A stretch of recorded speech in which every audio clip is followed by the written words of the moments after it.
town. Yeah. Let's have some fun for sure. Hey, stick around. The news at 10:30 starts now. Live from Denver, this is Fox 31 News at 10:30.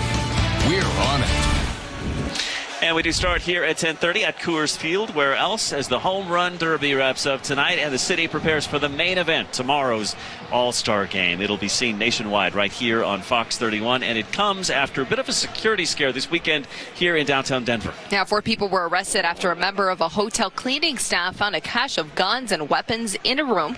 All 4 made their first appearances in court today on several charges. However, police say that there was no threat to the public and no evidence at this time that there was going to be a bigger plot beyond a drug deal. Fox 31's Courtney Fromm actually spoke to one of those suspects today. She joins us with the details, all new at 10:30. Very interesting conversation, Courtney. That's for sure. Now, ever since we first reported on this situation, the problem solvers have been pushing police, the mayor, the hotel for more answers on what exactly happened. But now we've spoken with 2 of those suspects who were caught in the middle of it all. Now, Gabriel Rodriguez, one of the suspects, says he was at the hotel to meet another suspect. That was Richard Platt. He told the problem solvers he was only at the Maven Hotel to sell meth to Platt. Now, Gabriel and Platt both have long arrest records. Their past crimes all too similar to what they were arrested for on Friday night, which is illegal guns, meth, ecstasy, and heroin. Now, later this evening, we did speak to Ricardo Rodriguez. He is the 3rd male suspect. He does have previous charges as well, pleading guilty in 2002 to possession of drugs. He told us tonight he had no hand in the guns or drugs found in the rooms at the Maven, or he says any extent of the situation. He says that Platt threw him under the bus.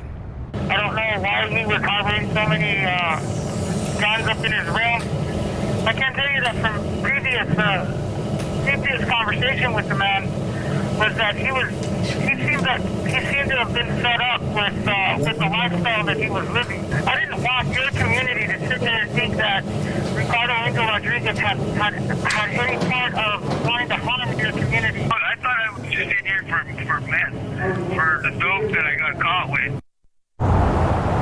Now, the judge ruled today if the suspects do bond out, they are not allowed within a mile of the Maven, and they have to wear GPS monitors. Live in Denver, Courtney Fromm, Fox 31.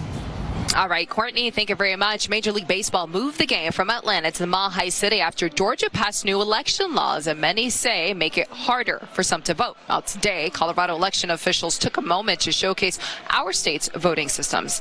Colorado sends a ballot to every registered voter. In Georgia, you'll need to request one weeks ahead of an election.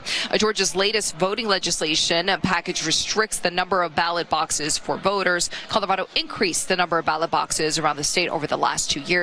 Secretary of State Jenna Griswold called Georgia's new laws, the worst form of voter suppression since the Jim Crow era. Well, All-Star Week is having a big impact on downtown businesses, which is great news as they try to bounce back from the pandemic.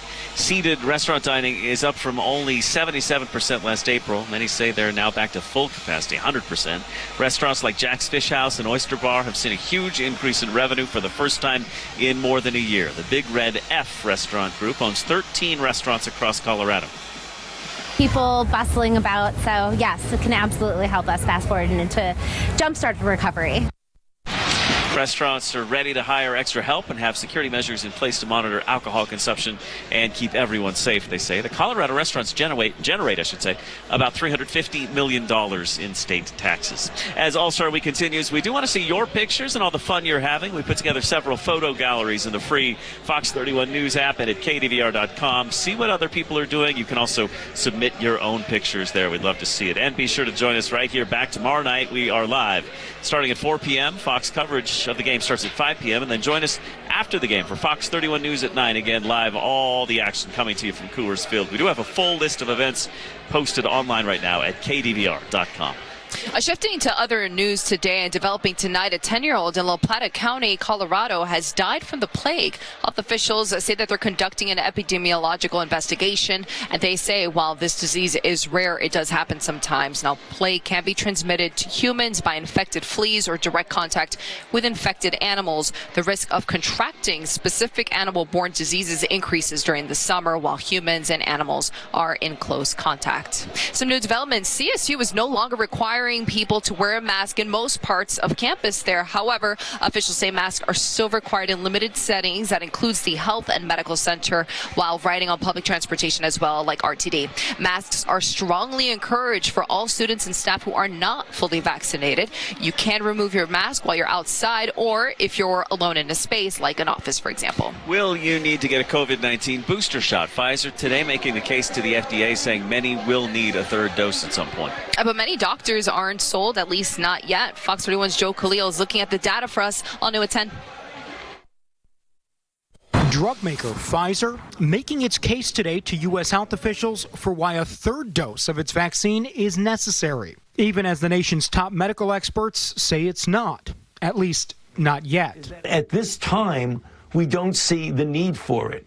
What the pharmaceutical company Pfizer did, they did their own study and said, we think you're going to need a booster, so we're preparing to boost. The White House suggests Pfizer's push is based only on its own internal data, while the CDC's recommendations take much more into account. Some of that information that the FDA and the CDC look at does include some private sector data, and that can be part of how they assess what recommendations will be, but it's a much broader swath of information and data than that. Israel's health ministry has already approved a third dose of the Pfizer vaccine for its older citizens and those with weakened immune systems.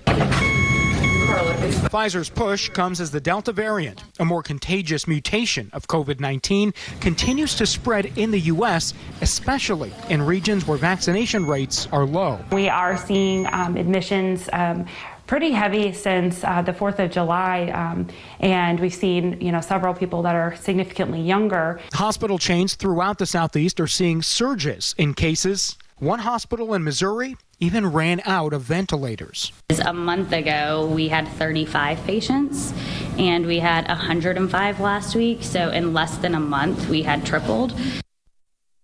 That was Joe Khalil reporting. Well, today in Colorado, the state is receiving more than $8 million to support the COVID-19 response in rural hospitals. The funding coming from the U.S. Department of Health and Human Services is part of the Biden administration's efforts to respond to COVID-19. The funding will go to 32 small rural hospitals in Colorado for COVID-19 testing and mitigation. Officials with the Department of Health and Human Services say today's funding will help rural hospitals serve their communities as we continue to face challenges with new variants of COVID-19. Well, we are not done with the news yet. Another American now arrested in connection with killing Haiti's president. The country now trying to unify and asking for help from the United States as well.